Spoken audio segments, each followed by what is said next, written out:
Bəzən olur ki, yaşamımız boyunca başımıza heç də yaxşı hadisələr gəlmir, çox böyük problemlərlə qarşılaşa bilirik, çox çətin situasiyalardan keçə bilirik və həmin anda insan elə bilir ki, artıq hər şeyin sonudur, dünyanın sonudur və bitir. Belə bir halda başlayırıq özümüzü sorğulamağa, yaşamımızı sorğulamağa və təbii ki, bu bizi get-gedə daha da incidir. Amma bir reallıq var ki, aldığımız bütün travmaları, yaşadığımız bütün stresli vəziyyətlər hər zaman mənfi nəticələnməyə bilir. Bəzən əslində bizi daha güclü versiyaya gətirib çıxarda da bilir.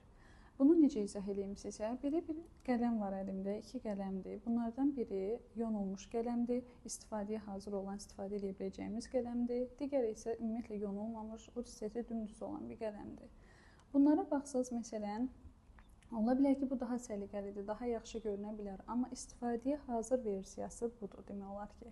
Və bu hazırda bizim üçün bir qələm olaraq daha dəyərlidir və daha lazımlıdır, daha vacibdir. İnsan da bəzən olur ki, bu qələm kimi müəyyən qədər öz potensialını irəli sürmək üçün, öz dəyərinin fərqinə varmaq üçün və özünü həqiqətən kəşf eləmək üçün bir növ müəyyən çətinliklərdən keçməlidir. Müəyyən qədər yonulmalıdır, yontulmalıdır ki, istifadəyə hazır vəziyyətə gəlib çıxa bilsin.